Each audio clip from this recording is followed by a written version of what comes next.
اعوذ باللہ من الشیطان الرجیم، بسم اللہ الرحمن الرحیم۔ آج ہمارا موضوع ہوگا کہ یہ امتحان جو دنیا میں انسان دے رہا ہے، جس کے لیے اللہ تعالیٰ نے انسان کو دنیا میں بھیجا ہے، اس امتحان کا سب سے بڑا سوال کیا ہے؟ سب سے پہلا اور بڑا سوال کیا ہے جو اس دنیا میں انسان کے سامنے رکھا گیا ہے کہ وہ اس کا جواب دے؟ اور آگے پھر جو کچھ ہے وہ اسی سوال کے جواب پہ منحصر ہے کہ انسان اس سوال کا کیا جواب دیتا ہے۔ اگر وہ اسی سوال کا جواب نہ دے سکے یا غلط دے دے تو بس پھر مکمل طور پہ وہ امتحان میں فیل ہو جائے گا، اور باقی سوالوں کا پھر جس طرح کہ بھی چاہے وہ جواب دے اس کا کوئی نتیجہ نہیں نکل سکتا۔ وہ ہے کہ جس طرح بھی آپ کہتے ہیں جی ایک یہ مرکزی مضمون ہے، اس میں جو فیل ہو گیا وہ فیل ہے، باقی مضامین میں جتنے چاہے کوئی نمبر لیتا رہے وہ فیل ہی سمجھا جائے گا۔ تو اسی طرح یہ جو مضمون ہے، یہ جو سوال ہے، یہ ہے مرکزی۔ اگر کوئی اس میں فیل ہو گیا تو وہ فیل ہے، باقی سوالوں کے جو چاہے جواب دے، کتنے اچھے جواب دے، باقی مضامین میں جتنے بھی چاہے نمبر لے، کوئی اس کا فرق نہیں پڑے گا، وہ فیل ہے، اس لیے کہ وہ مرکزی مضمون جو بیسک بنیادی ہے اس میں فیل ہو گیا۔ تو یہ سوال کیا ہے؟ قرآن میں اس سوال کو اللہ تعالیٰ نے جگہ جگہ انسان کے سامنے رکھا ہے۔ فطرتاً بھی یہ سوال انسان کے سامنے آتا ہے، اور قرآن نے یہی پوچھا ہے، اور اللہ کے انبیاء نے پھر آ کر اسی کا جواب دیا ہے لوگوں کو بتانے کے لیے۔ اس سوال کا یہ ہے جواب جی۔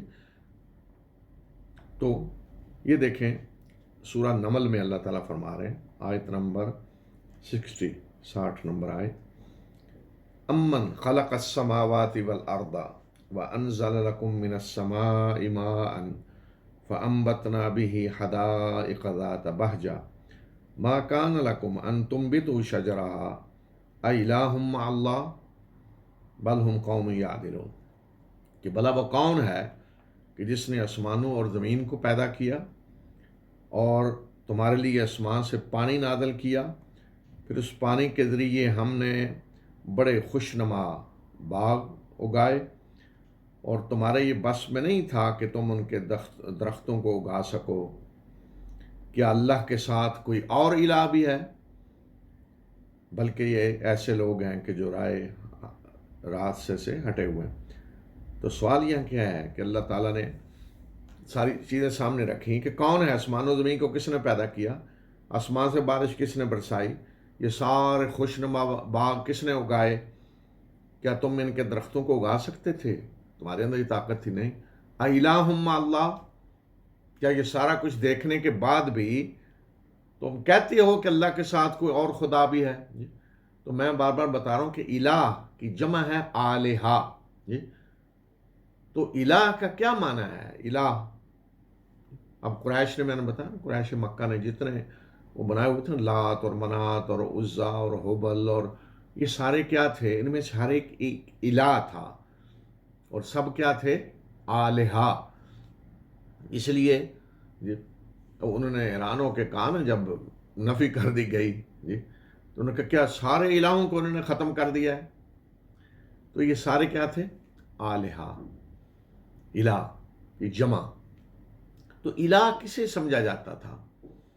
کہ جس کے بارے میں یہ عقیدہ ہو کہ اس کے پاس اختیارات ہیں، طاقت ہے، غیبی طاقت ہے، نفع نقصان پہنچا سکتا ہے اور بگڑی بناتا ہے، حاجتیں پوری کرتا ہے، دعائیں سنتا ہے، اسی کے ذریعے سب کچھ مل رہا ہے، یہی وہ اسی کی برکت سے اولادیں مل رہی ہیں، اسی کی برکت سے بارشیں ہو رہی ہیں، اسی کی برکت سے فصلیں اگ رہی ہیں۔ تو پھر یہ سمجھ کر کہ اسی کے ذریعے سارا کچھ مل رہا ہے ہمیں، تو پھر مراسم عبودیت اسی کے لیے ادا کیے جائیں۔ مطلب قریش یہ سمجھتے تھے کہ ہمیں جو برکت حاصل ہے اور ہم ترقی کر رہے ہیں، اولادیں مل رہی ہیں اور بارشیں ہو رہی ہیں اور تجارت ہماری بڑھ رہی، تو یہ کس کی برکت سے ہے؟ حبل اور عزا اور لات اور منات، یہ ان کی برکتیں ہیں، ان کی برکتوں سے ہو رہا ہے. تو کیا وہ لات اور منات اور عزا اور حبل کو یہ سمجھتے تھے کہ یہ ہمارے خالق ہیں؟ سوال ہی نہیں پیدا ہوتا. یہ سمجھتے وہ خالق ہیں، انہوں نے آسمان و زمین کو پیدا کیا؟ نہیں، یہ تو نہیں سمجھتے تھے. میں آگے بتاتا ہوں وہ الگ چیز کہ اس معاملے میں ان کا کیا عقیدہ تھا. تو کیا سمجھتے تھے ان کے بارے میں؟ یہ سارے کیا ہیں؟ یہ ایسی بزرگ ہستیاں ہیں جو اللہ کے چہتے ہیں، پیارے ہیں، کہ ان کے ذریعے ہمیں اللہ سے سب کچھ مل رہا ہے. تو جب وہ سمجھتا جی ان کے ذریعے مل رہا ہے، تو پھر مراسم عبودیت جو اللہ کا حق ہے وہ ان کو دے دیتے تھے. انہی کے آگے نظریں نیازیں دی جاتی، قربانیاں کی جاتی، فصلوں میں ان کے حصے مقرر کیے جاتے نیاز کے طور پہ. جانوروں کے جو اونٹنی گائے بکری حاملہ ہوتی، ان کے بچے ان کے لیے نظر مانی جاتی، دودھ چڑھایا جاتا ان کے جا کر، فصلوں میں سے حصہ چڑھایا جاتا جا کر، ان کے حج ہوتے، ان کے عمرے ہوتے، باقاعدہ میلے لگتے. یہ مراسم عبودیت سارے ان کے لیے ادا کیے جا رہے تھے، ان میں سے ہر ایک الہ. تو اللہ تعالیٰ پوچھ رہا ہے کہ کیا کوئی الہ ہے اللہ کے ساتھ؟ جی، کیا غور و فکر کر کے تم اس نتیجے پہ پہنچتے ہو کہ الوہیت کی صفات کسی اور کی ہو سکتی ہیں؟ اس اللہ کے سوا جس نے ساری کائنات پیدا کی ہے، جو بارشیں برسا رہا ہے، جو فصلیں اگا رہا ہے، جس نے آسمان و زمین پیدا کیا، سورج اور چاند کو مسخر کیا، اس کے سوا کوئی اور ہو سکتا ہے الہ؟ تو یہ سوال ہے. اسی کا جواب جو ہے وہ انبیاء نے پھر آ کے لوگوں کو بتایا کہ یہ ہے جواب. امن جعل الارض قرارا وجعل خلالها انہارا وجعل لها رواسیا وجعل بین البحرین حاجزا االہ مع اللہ بل اکثرهم لا یعلمون. کون ہے وہ جس نے زمین کو قرار کی جگہ بنایا؟ قرار کی جگہ کہ اس کا بیلنس برابر کیا. بیلنس نہ ہوتا تو یہ اس کے ایک لمحے کے لیے کوئی اس پہ زندہ نہیں رہ سکتا. زلزلے، اب زلزلہ جو آتا ہے نا ایک چند سیکنڈ، تو شہروں کے شہر تباہ ہو جاتے ہیں. تو اگر زمین کا بیلنس ہی برابر نہ ہو تو اس کے اوپر کوئی انسان زندگی گزار سکتا ہے؟ نہیں. تو یہ بھی اللہ تعالیٰ کون ہے جس نے اس زمین کا بیلنس برابر کیا کہ قرار کی جگہ بنائی سکون کی، تم اس پہ رہ سکو، اور اس نے اس کے اندر نہریں جاری کر دیں اور اس میں پہاڑ گاڑے. وجعل لها رواسیا، پہاڑ گاڑے. پہاڑ کیوں گاڑے؟ اس کا بیلنس برابر کرنے کے لیے. وجعل بین البحرین حاجزا، اور کون ہے کہ جس نے دو سمندروں کے درمیان پردہ حائل کر دیا. یہ الگ اس موضوع پہ میں گفتگو کروں گا. قرآن کا یہ معجزہ ہے، معجزات میں سے کہ دو سمندروں کے درمیان پردہ حائل کر دیا کہ یہ پانی ادھر نہیں جا سکتا، ادھر نہیں جا سکتا. االہ مع اللہ، کیا کوئی ہے الہ اللہ کے ساتھ؟ یہ سارا کچھ جاننے کے بعد یہ سارا کچھ کرنے والی ذات کون ہے؟ اللہ. تو کیا اس کے بعد بھی تم کہو گے کہ اللہ کے ساتھ کوئی اور الہ ہے؟ کیا اس کے بعد بھی کہو گے کہ مراسم عبودیت کسی اور کے لیے ادا ہو سکتے ہیں؟ کیا اس کے بعد بھی کہو گے کہ کسی اور کے لیے حج عمرہ ہو سکتا ہے؟ کیا اس کے بعد بھی کہو گے کہ نیاز کسی اور کو دی جا سکتی ہے، نظر کسی اور کے لیے ہو سکتی ہے، کسی اور کا بھی حق ہے کہ اس کے لیے قربانی کی جائے، کسی اور کا بھی حق ہے کہ فصلوں میں اپنے پیداوار میں اس کا حصہ مقرر کیا جائے، کسی اور کا بھی حق ہے کہ بھینس گائے اونٹنی بکری دودھ دینا شروع کرے کہ دودھ ادھر جا کے چڑھایا جائے؟ یہ کوئی ہے جس کا یہ حق ہو؟ کوئی ہے جو نفع نقصان پہنچانے والا ہے؟ کوئی ہے جو بگڑی بنانے والا ہے؟ جو ہے جو بیڑی پار کرنے والا ہے؟ جو ہے جو غیبی طاقتیں ہوں جس کے پاس، جو دعائیں سننے والا ہے، حاجتیں پوری کرنے والا ہے؟ کوئی ہے اللہ کے سوا؟ الہ مع اللہ، کوئی ہے الہ؟ بل اکثرهم لا یعلمون، بلکہ ان اکثر کا حال یہ ہے کہ نہیں جانتے. تو یہ ہے سوال بار بار جو اللہ تعالیٰ الہ مع اللہ. تو اس کا جواب کیا ہے؟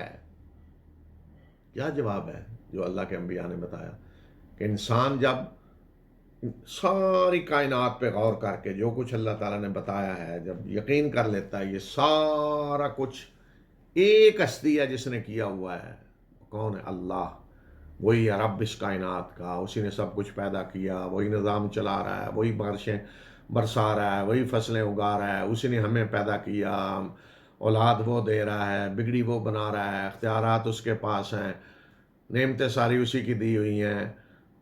جب اس نتیجے پہ انسان پہنچتا ہے تو پھر اس سوال کا جواب وہ کیا دیتا ہے؟ اشہد اللہ الہ الا اللہ۔ یہ ہے جواب اس سوال کا، کہ میں گواہی دیتا ہوں کہ اللہ کے سوا کوئی الہ نہیں ہے۔ یہ ہے سوال کا جواب جی، یہ اسی سوال کا جواب ہے جی۔ اللہ کے ہر نبی کی یہی دعوت رہی ہے نا، یہی بتایا لوگوں کو کہ بھائی اس سوال کا جواب کیا ہے؟ لا الہ الا اللہ، کوئی الہ نہیں اللہ کے سوا۔ یہ اسی سوال کا جواب ہے، اور یہی جواب جو ہے وہ ایسی چیز ہے کہ جس کو پھر برداشت نہیں کرتے وہ لوگ جنہوں نے بہت سارے الہ بنائے ہوئے ہوتے ہیں۔ بہت سارے الہ، ایک الہ نہیں ہوتا، سینکڑوں ہزاروں الہ ہوتے ہیں، تو وہ برداشت نہیں کرتے کہ ان سب کی نفی کر دی جائے۔ قریش نے یہی کہا اجعل الآلہۃ الہا واحدا ان ھذا لشیء عجاب، کہ کیا انہوں نے سب الہوں کو ختم کر کے ایک الہ رکھ دیا ہے، صرف اللہ؟ یہ تو بڑی عجیب بات ہے، تو باقی یہ کدھر گئے سارے؟ اور آج بھی یہی مسئلہ ہے، لا الہ الا اللہ۔ آج کہیں آپ ایسی جگہ جا کے لا الہ الا اللہ کہہ رہے ہیں کہ جس کو پتہ ہی نہیں لا الہ الا اللہ کا مطلب کیا ہے، اس کی چوٹ کہاں پڑتی ہے، معنی کیا ہے، تو کہتے رہیں، لیکن جو سمجھتا ہو کہ لا الہ الا اللہ کا معنی کیا ہے، الہ کا معنی کیا ہے، اور جب یہ کہا جا رہا ہے کہ کوئی الہ نہیں اللہ کے سوا، تو اس کا نتیجہ کیا نکلتا ہے، اس کی ضرب چوٹ کہاں پڑتی ہے؟ تو پھر کوئی برداشت کرنے کے لیے تیار نہیں۔ آج بھی بدقسمتی سے مسلمانوں کے اندر بھی بہت سارے ہیں جو یہ برداشت کرنے کے لیے تیار نہیں ہے، اگر انہیں پتہ ہو کہ لا الہ الا اللہ کا معنی کیا ہے، اور جب کوئی سمجھ رہا ہے اس کا معنی تو چوٹ کہاں کہاں لگ رہی ہے۔ تو مسلمانوں میں سے بھی بہت سارے ہیں جو نہیں پڑھنے دیں گے آپ کو لا الہ الا اللہ۔ آج اس لیے آپ ورد کرتے رہیں لا الہ الا اللہ کرتے رہیں، اس لیے کہ انہیں معنی نہیں پتہ آپ کیا کہہ رہے ہیں۔ جب معنی پتہ چل جائے اور جنہوں نے الہ بنائے ہوئے ہوں تو وہ پھر آپ کو کہنے دیں گے لا الہ الا اللہ، کہ آپ ان کے الہوں کی نفی کر دیں، وہ کہنے دیں گے؟ نہیں کہنے دیں گے، جس طرح قریش نہیں کہنے دیتے تھے اسی طرح یہ جواب نہیں کو لکھنے دے گا آپ کو جی۔ اور انبیاء نے جب آ کے یہ جواب دیا، اسی سوال کا جواب دیا کہ لا الہ الا اللہ، تو ساری آزمائشیں اور تکلیفیں، اذیتیں دی گئیں، نکال دیا گیا ان پر جنہوں نے ان کے ساتھ مل کر یہ جواب دیا جو انبیاء نے سکھلایا لا الہ الا اللہ کہا، ان کو بھی ستایا گیا۔ کس وجہ سے؟ صرف اس وجہ سے کہ یہ نفی کر دیا انہوں نے سارے خداؤں کی۔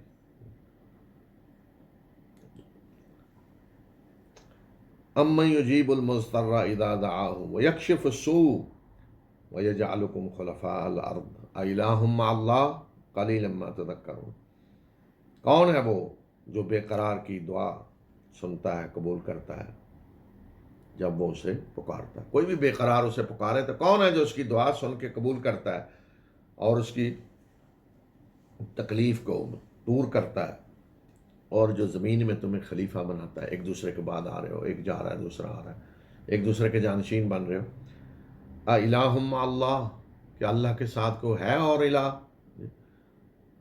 جو یہ کام کر رہا ہو؟ قلیلا ما تذکرون، تم لوگ کم ہی نصیحت حاصل کر، کم ہی سمجھتے ہو۔ امن یہدیکم فی ظلمات البر والبحر ومن یرسل الریاح بشرا بین یدی رحمتہ االہ مع اللہ تعالی اللہ عما یشرکون۔ کون ہے وہ جو خشکی اور سمندر کی تاریکیوں میں تمہاری رہنمائی کرتا ہے، جس نے ستارے رکھے ہیں تمہاری رہنمائی کے لیے، یعنی راستہ معلوم کرنے کے لیے، سمندروں کے اندر بھی، خشکیوں کے اندر بھی علامتیں رکھی ہیں، صحراؤں کے اندر بھی، جس سے تم راستے پہچان سکو، اور رات کو ستارے رکھ دیے ہیں جن سے تم راستہ پہچان سکو۔ کون ہے وہ اور کون ہے جو اپنی رحمت سے پہلے ہواؤں کو بھیجتا ہے خوشخبری دینے والا بنا کر، یعنی بارش سے پہلے اپنی رحمت سے پہلے ہواؤں کو بھیجتا ہے خوشخبری دینے والا بنا کر۔ اَإِلَٰهٌ مَّعَ اللَّهِ، کہ اللہ کے ساتھ کو اور ہے الہ؟ تعالی اللہ عما یشرکون، اللہ بلند تر ہے ان سے جن کو یہ شریک ٹھہراتے ہیں، یعنی جن کو انہوں نے الہ بنایا ہوا ہے، اللہ کے شریک ٹھہرایا ہوا، اللہ بلند تر ہے، پاک ہے اس کا کوئی شریک ہو۔ امن یبدأ الخلق ثم یعیدہ ومن یرزقکم من السماء والارض اإلہ مع اللہ قل ہاتوا برہانکم ان کنتم صادقین۔ کون ہے وہ جو خلق کی ابتدا کرتا ہے پھر اسے لوٹاتا ہے، خلق کو پیدا بھی کرتا ہے پھر مرنے کے بعد پھر اٹھائے گا لوٹائے گا جی، اور ہر روز جو انسان کے اندر جی اس کی خلق کی کو لوٹاتا جا رہا ہے۔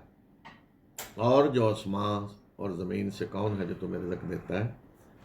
اِلٰہٌ مع اللہ، کیا ہے کوئی الہ اللہ کے ساتھ؟ کہو کہ لاؤ اپنی دلیل اگر تم سچے ہو۔ اگر کوئی ہے الہ تو اس کے الہ ہونے کا کوئی ثبوت لاؤ۔ کیا ثبوت ہے؟ کسی کے الہ ہونے کا کوئی ہے ثبوت تو لاؤ۔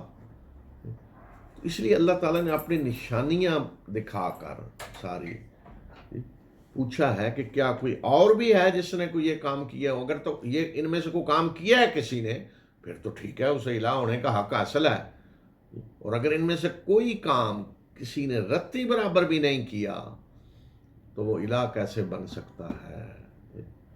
دیکھیں سورہ لقمان میں اللہ تعالیٰ فرما رہے ہیں خلق السماوات بغیر عمد ترونها والقى في الارض رواسي ان تميد بكم وبث فيها من كل دابة وانزلنا من السماء ماء فانبتنا به من كل زوج كريم۔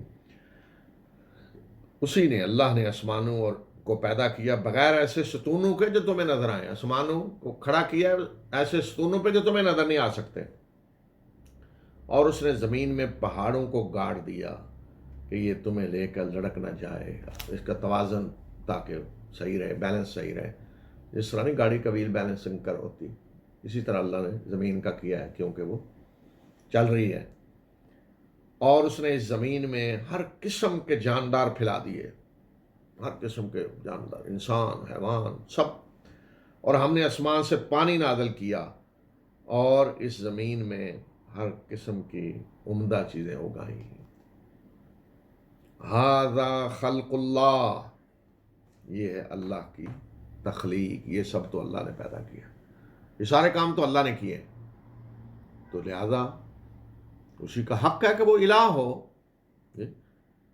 ھذا خلق اللہ فارونی ماذا خلق الذین من دونہ، تو مجھے دکھلاؤ کہ اس کے سوا جن کو تم نے الہ بنایا ہوا ہے انہوں نے کیا پیدا کیا ہے، کوئی دکھا دو کوئی چیز انہوں نے بنائی ہو۔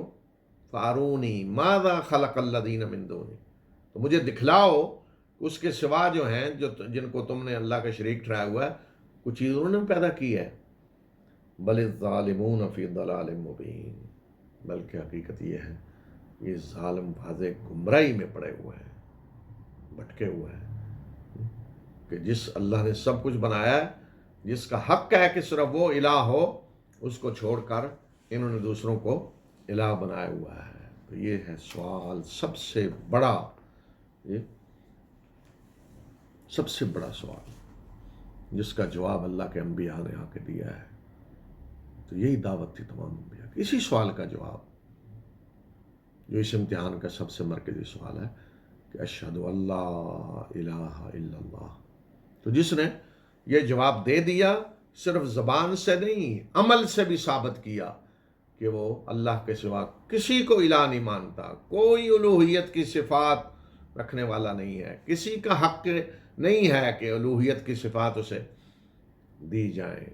تو جس نے زبان سے بھی یہ کہا اور عملاً بھی اپنے عمل سے بھی یہ ثابت کر دیا تو وہ اس امتحان میں پاس ہو گیا، اس سوال کے جواب میں پاس ہو گیا۔ سب سے بڑے سوال کا اس نے جواب دے دیا، سب سے بڑے مضمون میں وہ پاس ہو گیا۔ اب دیکھیں قریش جن کو ہم کہہ دیتے ہیں کافر تھے جی، وہ تو گویا کہ اللہ کو مانتے نہیں تھے جی، تو اب دیکھیں قرآن کیا کہہ رہا ہے۔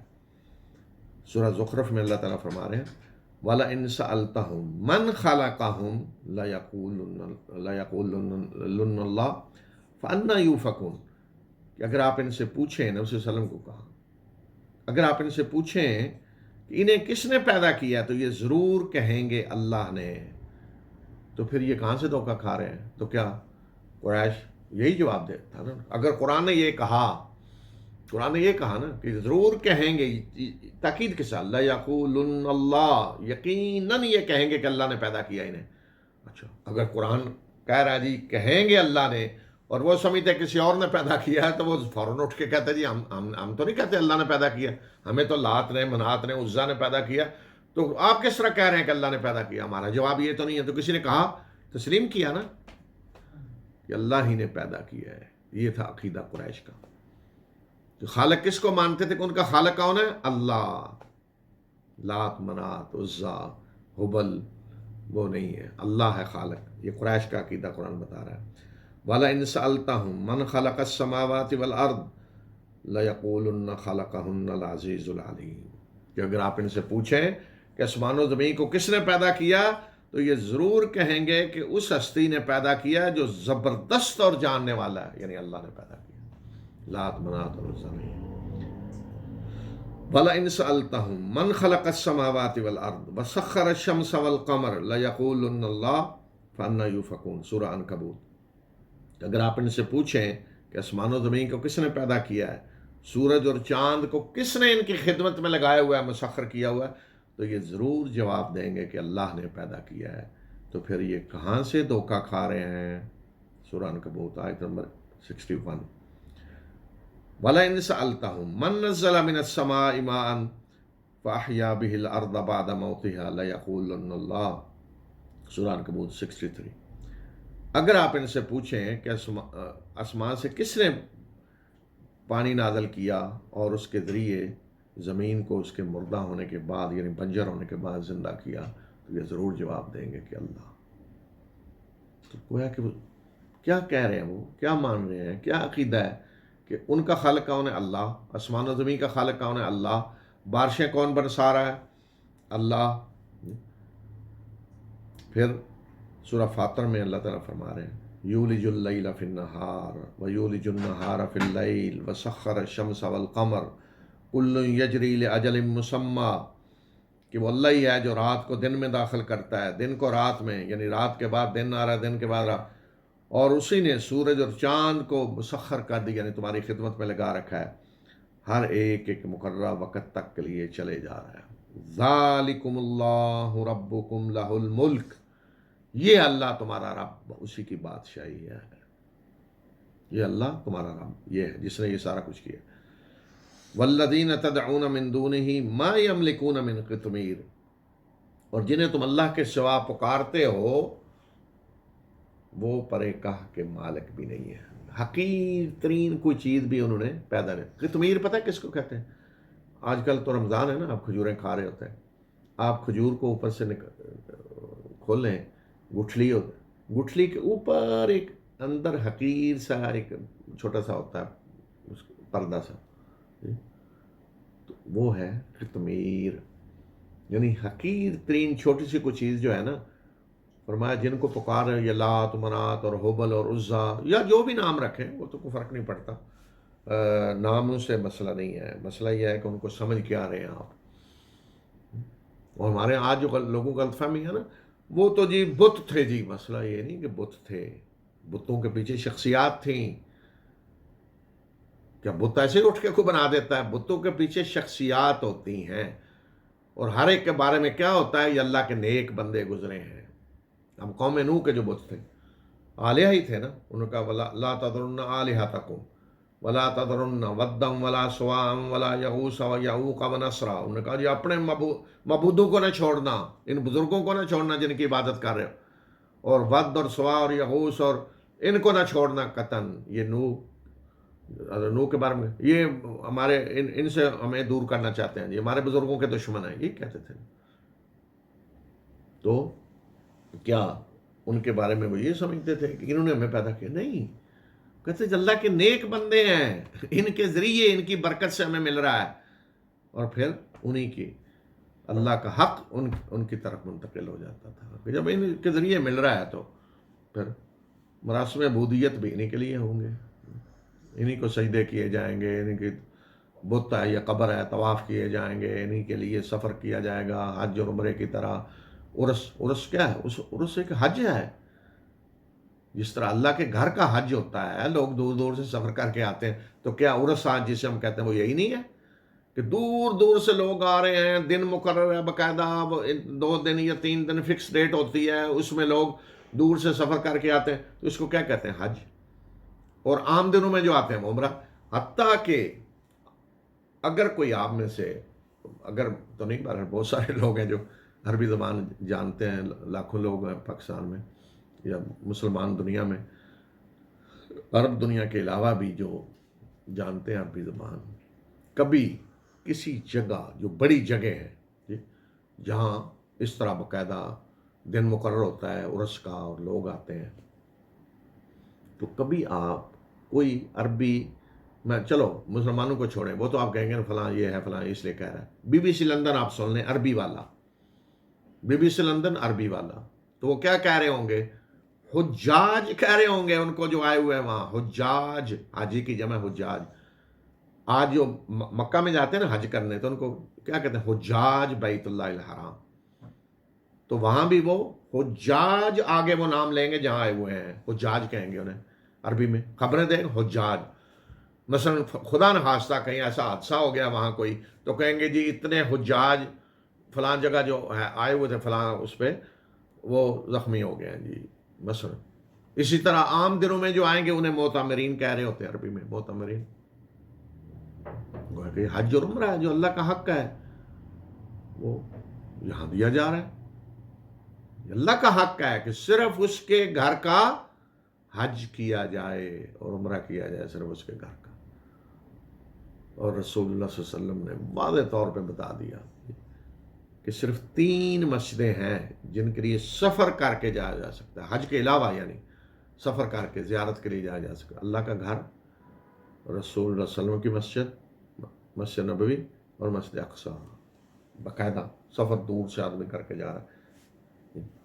تو یہ فرمایا کہ ذالکم اللہ ربکم لہ الملک والذین تدعون من دونہ ما یملکون من قطمیر۔ سورہ حج میں اللہ تعالیٰ نے فرمایا یا ایھا الناس ضرب مثل فاستمعوا لہ، اے لوگوں ایک مثال دی جا رہی، ذرا غور سے سنیں۔ ان الذین تدعون من دون اللہ لن یخلقوا ذبابا ولو اجتمعوا لہ، کہ جن کی تم اللہ کے سوا عبادت کرتے ہو، ان الذین تدعون من دون اللہ، غور کریں جی۔ اور اوپر جو آیت پہلے میں نے پڑھی ہے، ذالکم اللہ ربکم لہ الملک والذین تدعون من دونہ، اچھا ویسے تو یہ ساری عبادت کی شکلیں ہیں، قربانی ہے، حج کرنا، عمرہ کرنا، نظر دینا، نیاز دینا، طواف کرنا، سجدہ کرنا، رکوع کرنا، کسی کے ہم نے عاجزی کے ساتھ ایسے کھڑے ہونا جیسے اللہ کے سامنے آدمی کھڑا ہوتا ہے نماز، تو یہ عبادت کی شکلیں ہیں ساری۔ لیکن پھر بھی کہتے ہیں نہیں جی عبادت تو نہیں کہا، ہم تو مانگتے ہیں، چلو تو یہاں قرآن نے عبادت کا لفظ بھی نہیں استعمال کیا، کیا کہا ہے؟ والذین تدعون من دونہ، جنہیں تم پکارتے ہو اللہ کے سوا، مشکل میں پکارتے ہو، یا علی مشکل کشا، پکارنا ہے نا جی، یا فلان نام کسی کا بھی لے جی، یا حسین مشکل کشا جی، یا کیا کوئی نام میرے ذہن میں نہیں آ رہے، بہت سارے رکھے ہوئے ہیں لوگوں نے جی، تو جو بھی نام ہو، یہ پکارنا ہے نا، یہ دعائیں مانگ رہے ہیں، پکار رہے ہیں مشکل میں دعائیں، تو یہ ہے پکارنا۔ فرمایا کہ جنہیں تم پکارتے ہو وہ کسی چیز کا مالک نہیں ہے۔ تو یہاں بھی کیا کہا؟ یا ایھا الناس ضرب مثل فاستمعوا لہ، اے لوگوں ایک مثال دی جا رہی، اسے غور سے سنو۔ ان الذین تدعون من دون اللہ، اللہ کے سوا جنہیں پکارتے ہو، جن سے مانگتے ہو، جن سے مانگتے ہو، اللہ پکارتے ہو دعا کے لیے، لن یخلقوا ذبابا ولو اجتمعوا لہ، کہ سارے اکٹھے ہو جائیں تو ایک مکھی بھی نہیں پیدا کر سکتے، یعنی کوئی ذرہ برابر کوئی چیز بنا سکتا ہے؟ چلو مکھی تو پھر ظاہر ہے اس سے چھوٹی چیز تو کوئی تھی نہیں، تو مکھی کے اسپیئر پارٹ سے چلو کوئی بنا دے، کوئی پر بنا رہا ہے، کوئی کچھ بنا رہا ہے، کوئی مل جل کے کوئی فرمایا کہ مکھی بھی نہیں بنا سکتے سارے اکٹھے ہو جائیں، بلکہ اس سے بھی آگے وَإِن يَسْلُبْهُمُ الذُّبَابُ شَيْئًا لَّا يَسْتَنقِذُوهُ مِنْهُ، کہ اگر مکھی ان سے کچھ چیز چھین کر لے جائے چھڑا بھی نہیں سکتے۔ ضعف الطالب والمطلوب، مانگنے والا بھی کمزور، جس سے مانگا جا رہا ہے وہ بھی، یعنی کن سے مانگ رہے ہو؟ جو خود جن کا حال یہ ہے کہ سارے مل جائیں تو ایک مکھی نہیں بنا سکتے، مکھی کو چیز چھین کر لے جائے تو چھڑا نہیں سکتے، یہ جن کی اختیارات ہیں، طاقت ہے، فرمایا ان کو پکار رہے ہو۔ تو یہ قرآن میں اللہ تعالیٰ نے اسی سوال کی وضاحت کی، کیونکہ مرکزی سوال ہے، سب سے بڑا، پورا قرآن اسی کا جواب دے رہا ہے، اسی سوال کا جواب پورا قرآن ہے۔ یہ جو نا انبیاء کے واقعات مثلا آئے ہیں قرآن میں، بڑی بڑی صورتیں انبیاء کے واقعات، تو کیوں ہے؟ یعنی جنہوں نے انبیاء نے آ کے لا الہ الا اللہ کی دعوت دی، اعلان کیا کہ اللہ، اسی سوال کا جواب دیا کہ اللہ کے سوا کوئی الہ نہیں، ان کے ساتھ کیا ہوا، کیسے انہیں ستایا گیا، کیا الزامات لگائے گئے۔ اچھا، جن قوموں نے لا الہ الا اللہ کا انکار کیا، اس سوال کا جواب نہیں دے سکے، ان کا کیا حال ہوا؟ سارا اسی مقصد کے لیے قوموں کے واقعات بیان ہوئے ہیں۔ پھر جنہوں نے لا الہ الا اللہ کا صحیح جواب دے دیا، انبیاء پر ایمان لے آئے کہ انبیاء نے سچ کہا ہے، اور تائید کی کہ جو انبیاء کہہ رہے ہیں وہی ہے حق، لا الہ الا اللہ، گواہی دے دی، اور اللہ کی بندگی کرنے کے لیے تیار ہو گئے، اللہ کو الہ مان کر، کی الہ مان کر، تو انہی کے لیے پھر شریعت ہے، پوری احکامات پھر انہی کے لیے دی ہیں۔ اب مدنی صورتیں وہی بتا رہی ہیں نا کہ جنہوں نے کہہ دیا ہے لا الہ الا اللہ، اب انہیں کہا کہ اب اسی الہ کی عبادت تم نے کیسے کرنی ہے، وہ ساری شریعت دے دی۔ مکہ میں شریعت نہیں دی، مدینہ میں آ کے دی۔ کیوں؟ مکہ میں تو بھی جھگڑا تھا نا، مان نہیں رہے تھے لوگ۔ تو سارا قرآن اسی کا جواب ہے، لا الہ الا اللہ، کیونکہ اصلی سوال ہی یہ ہے، تمام انبیاء کی دعوت ہی یہ ہے۔ اب عقلی اور فطرتی سوال کیے ہیں اللہ تعالیٰ نے لوگوں سے اسی سوال کے جواب میں، کہ غور کرو ذرا، عقل سے کام لو۔ لو کان فیہما آلہۃ الا اللہ لفسدتا، سورہ انبیاء، اللہ تعالیٰ فرما رہے ہیں کہ سوچو ذرا، غور کرو کہ اگر اس میں، کائنات میں، اللہ کے سوا کوئی اور الہ بھی ہوتے، ایک اللہ ہے الہ، کوئی اور الہ بھی ہوتے تو یہ نظام بگڑ جاتا، تباہ ہو جاتا۔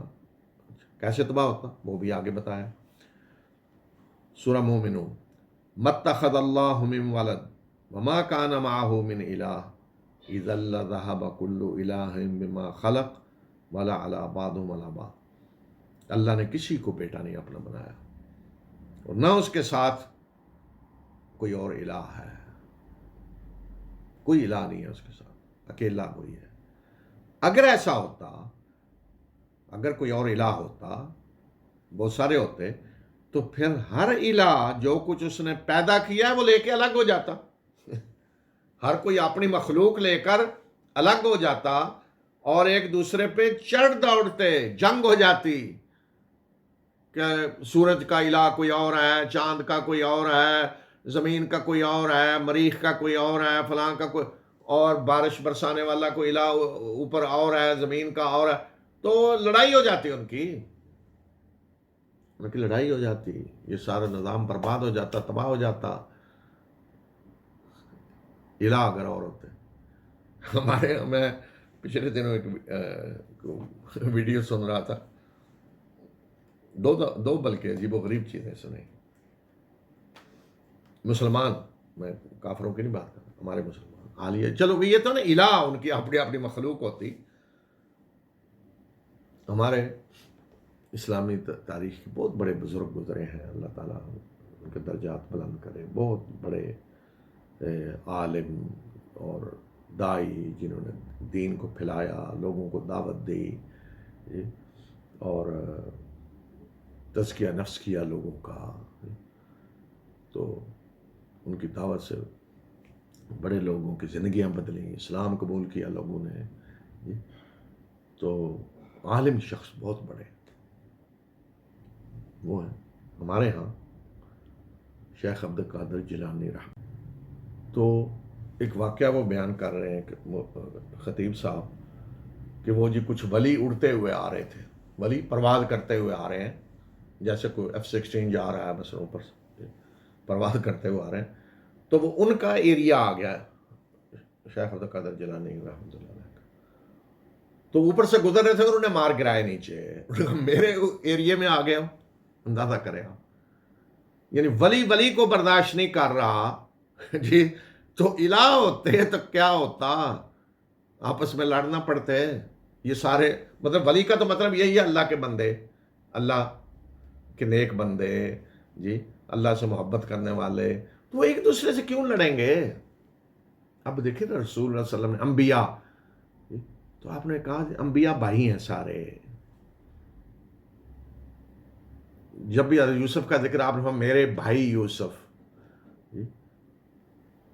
جب آپ طائف کے سفر میں گئے اور اذیت آپ کو دی گئی اور سب سے زیادہ جو آپ کو اذیت پہنچائیں گی وہ طائف کا سفر ہے. پھر ایک باغ میں آپ پہنچے تو غلام عتبہ کا، قریشی کے سردار کا غلام تھا، انہوں نے بھیجا انگور جا کے انہیں دیں. وہ لایا انگور، تو آپ نے پوچھا کہاں سے ہو؟ عیسائی تھا. کہاں سے ہو؟ تو اس نے کہا میں نینوا سے ہوں. تو آپ نے کہا میرے بھائی یونس کا علاقہ، یونس نینوا سے تھے جی. تو انبیاء سب کو یہ تو نہیں کہ ایک دوسرے سے وہ ہے جی بڑھنا ہے اور اس کو درجہ کم کرنا ہے. تو اندازہ کریں اللہ کے نیک بندوں کو کس طرح پیش کر رہے ہیں کہ گویا کہ جنگ ہے ان کی ایک دوسرے سے. تم میرے علاقے میں اڑتے ہوئے آگے مار گرایا جی نیچے، ان کا چلو مار گرایا جیسے F-16 وہ میزائل مار کے مار دیا، ختم. ایک اور واقعہ ایک سنا رہے تھے بزرگ کہ وہ جی ایک ولی آ رہے تھے کہیں شیر پہ بیٹھ کے، اچھا سواری بھی دیکھیں شیر پہ، اچھا تو شیر پہ بیٹھ کے آ رہے تھے. تو دوسرے ایک ولی جمعہ پڑھا رہے تھے یا تقریر کر رہے تھے کہیں خطبہ. تو باہر وہ دور ابھی آ رہے ہیں، ان کی ایریے میں ابھی رینج میں داخل نہیں ہوئے، جو ان کا ایریا ہے رینج جی اس میں داخل ہوئے، دور ہیں ابھی. تو قبل اس کے کہ ان کی رینج میں داخل ہوں، انہوں نے اپنا کتا بھیج کے شیر مروا دیا. انہوں نے کہا اچھا میرے علاقے میں تم شیر پہ بیٹھ کے آ رہے ہو، میں تمہیں بتاتا ہوں کہ میری پاور زیادہ ہے یا تمہاری زیادہ ہے. وہیں رگڑ کے رکھ دیا جی. تو یہ ولیوں کے بارے میں کہہ رہے ہیں جو اللہ کے بندے ایک دوسرے کو برداشت نہیں کر رہے جی. پاور کا مسئلہ ہے، میری پاور زیادہ ہے یا تمہاری پاور زیادہ ہے. سنیں واقعات ذرا سنیں. تو جب یہ حال ہے تو الہ اگر الگ الگ ہوں جن کی اپنی مخلوق ہو تو وہ چھوڑیں گے ایک دوسرے کو، آرام سے بیٹھ جائیں گے؟ یہ کیسے ہو سکتا ہے؟ تو یہ اللہ تعالیٰ نے فرمایا کہ اگر ایسا ہوتا تو کیا ہوتا؟ قُل لَوْ كَانَ مَعَهُ آلِهَةٌ كَمَا يَقُولُونَ إِذًا لَابْتَغَوْا إِلَىٰ ذِي الْعَرْشِ سَبِيلًا. انہیں کہیے کہ اگر اس کے ساتھ یعنی اللہ کے ساتھ بہت سارے الہ ہوتے جس طرح یہ کہہ رہے ہیں یعنی قریش، تو پھر ہر ایک صاحب عرش کے مقام پہ چڑھائی کر دیتا. سارے اللہ کے عرش پہ چڑھائی کر دیتے، عرش پہ ہم نے قبضہ کرنا ہے جی. اگر اور بھی ہوتے تو چڑھائی کر دیتے. تو جو طاقتور ہوتا پھر اسی کا قبضہ ہوتا نا. تو یہ عقلی فطرتی دلائل اللہ تعالیٰ نے دیے کہ غور کرو کہ اگر کوئی اور ہوتا تو زمین فساد برپا ہو جاتا. آسمان سے پانی برس رہا ہے، زمین فصلیں اگا رہی ہے. تو اگر اوپر کوئی اور ہوتا، بادل کسی اور کے کنٹرول میں ہوتے اور زمین، تو وہ کہتا جی نہیں میں نے تو نہیں بارش برسانی، کر لیں آپ جو کچھ کرنا ہے. یا اوپر زمین والا کہتا برسا لیں بارش، زمین پھاڑنی نہیں، کوئی چیز اگے گی نہیں. الہ ہوتے تو یہ نظام برقرار رہ سکتا تھا نہیں. اس لیے فرمایا کہ کائنات گواہی دے رہی ہے ایک ہی الہ ہے جس کے پاس اختیارات ہیں، ایک ہے، کوئی اور نہیں ہے. نہ کسی کا تخلیق میں کوئی حصہ ہے، نہ نظام چلانے میں کوئی حصہ ہے. بادشاہی ایک ہی ذات ہے جس کے ہاتھ میں ہے، اختیارات اس کے پاس ہیں، اور عبادت کا حق بھی اسی کا ہے. کوئی اور ذرہ برابر کسی چیز کا اختیار نہیں رکھتا، باقی سب اس کی مخلوق ہے۔ یا ایھا الناس انتم الفقراء الی اللہ، اے لوگو تم اللہ کے سامنے فقیر ہو، کوئی بھی ہو فقیر ہو، کسی کے پاس کوئی اختیار نہیں ہے۔ اجعل الآلہۃ الہا واحدا ان ھذا لشیء عجاب، سورہ صاد۔ قریش جو بگڑ رہے تھے، کیا جی سب الہوں کو چھوڑ کر ایک الہ بنا دیا، تو اگر ان کے ان الہوں کی بھی گنجائش کو رکھ دی جاتی، ٹھیک ہے جی اللہ کے سوا کسی کی عبادت نہیں ہونی چاہیے، لیکن یہ بھی بہرحال بزرگ ہیں، اللہ کے بندے ہیں، نیک ہستیاں ہیں، لات اور منات اور عزا اور یہ جی، تو اب ان میں جو بت ان کا تھا بنو ثقیف کا قریش میں، جس کو رسول اللہ صلی اللہ علیہ وسلم نے فتح مکہ کے بعد گرایا، تو وہ بابا صاحب تھے اصل میں، یعنی ایک نیک شخص، کہ کیا آتا ہے اس کے بارے میں کہ حاجیوں کی خدمت کرتا تھا وہ شخص، ایک چٹان بڑی، اس پہ بیٹھ کے اسی راستے سے جو اس طرف سے یمن کی طرف سے حاجی آ رہے ہوتے تھے یا جو اور بھی اس علاقے وہاں سے گزرتے تو ان کو ستو پلاتا تھا۔ ایک کام ہے، کوئی شک نہیں۔ کس کو ستو پلانا؟ اللہ کے گھر آنے والوں کو، اللہ کے گھر والوں کی خدمت کرنے والا بزرگ جی جب فوت ہو گیا تو بت بنا لیا انہوں نے۔ تو یہ سب کا یہی تھا، خواہ وہ حبل ہو، خواہ وہ عزا ہو، خواہ وہ منات، جو بھی جتنے تھے، قوم نو یہی حال تھا، آج جو ہیں وہ بھی یہی حال ہے۔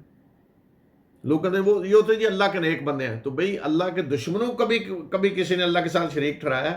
اللہ کے نیک بندوں ہی کو اللہ کے ساتھ شریک ٹھہرایا گیا، اللہ کے نیک بندوں ہی کو، کہ اللہ کے پیارے ہیں، چہتے ہیں، اور اللہ تو دیتا نہیں ہے ویسے کسی کو، اور ان کے ذریعے مل جائے گا، یہ لے کے دیں گے اللہ سے۔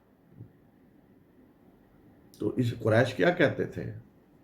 وہ یہ نہیں کہتے تھے ہم یہ ہمارے، وہ کہتے تھے ما نعبدہم الا لیقربونا الی اللہ زلفا، کہ ہم ان کی عبادت اس لیے کرتے ہیں کہ ان کے ذریعے ہمیں اللہ کا قرب حاصل ہو جائے۔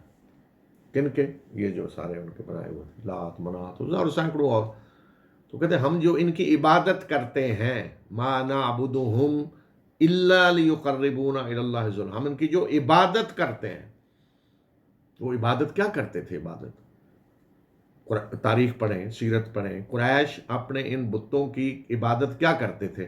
ان کے لیے قربانیاں کرتے تھے، ان کے نام پہ ختم دیتے تھے، پکا کے وہاں دیگیں ہوتی تھی یا جو بھی جانور وہاں ذبح کر کے جا کے کھلاتے تھے، اپنی فصلوں میں ان کا حصہ مقرر کرتے تھے، جانوروں میں ان کا حصہ مقرر کرتے تھے، وہاں سے فالے نکلواتے تھے، جا کر ان کا طواف کرتے تھے، حج کرتے تھے، عمرہ کرتے تھے، ڈرتے تھے کہ اگر یہ ناراض ہو جائیں تو تباہ کر دیں گے ہمیں، اور اگر یہ راضی ہو جائیں تو بالکل مزے ہیں، پھر خوشحالی خوشحالی ہے۔ گویا کہ وہ ان کو نفع نقصان کا مالک سمجھتے تھے، اور ان سے دعائیں مانگتے تھے جا کر۔ تو جب دعائیں مانگ رہے ہیں تو اس کا مطلب وہ سمجھتے تھے یہ سن رہے ہیں ہماری دعائیں، اور سن کے ان کو پورا بھی کر رہے ہیں، ہماری حاجتیں بھی پوری کر رہے ہیں، تو پکارتے تھے ان کو، دعائیں مانگتے تھے جا کر۔ تو یہی عبادت تھی نا جو وہ کر رہے تھے، باقی حاجت اللہ کے گھر کا کرتے تھے۔ اور قرآن نے ان کے بارے میں کہا ہے کہ قربانی اللہ کے لیے بھی کرتے تھے، ادھر بھی کرتے تھے، فصلوں میں حصہ اللہ کا بھی مقرر ہوتا، ان کا بھی مقرر ہوتا، حج اللہ کے گھر کا بھی کرتے اور ادھر بھی کرتے۔ تو یہ ہے شرک جو ہوا ہے۔ اس سوال کا جو جواب ہے نا کہ لا الہ الا اللہ، تو اس کے مقابلے میں اور کیا ہے؟ دوسرا جواب کیا ہے کہ نہیں جی اللہ کے ساتھ اور بھی الہ ہیں، یہ شرک ہو گیا۔ تو کل انشاءاللہ اس پہ گفتگو کریں گے کہ شرک ظلم عظیم کیوں ہے اور نتائج اس کے کیا ہیں جو نکلنے آخرت میں، قرآن نے کیوں اس کو ظلم عظیم کہا ہے اور نتائج کیا نکلیں گے. کہ اگر اس سوال کا جواب صحیح نہ دیا، لا الہ الا اللہ نہیں کہا زبانی اور عملی طور پہ، تو اس کا مطلب یہ ہے کہ پھر آدمی کیا کہہ رہا ہے کہ ہے الہ اللہ کے ساتھ، وہ نفی کرنے کے لیے تیار نہیں ہے. لا الہ الا اللہ کو کہنے کے لیے تیار نہیں ہے، تو اس کا مطلب وہ کہہ رہا ہے کہ ہاں ہیں الہ اللہ کے ساتھ، بنائے ہوئے ہیں. تو اس کا نتیجہ کیا نکلے گا اور قرآن نے اس کو کیا کہا ہے. وآخر دعوانا الحمدللہ رب العالمین.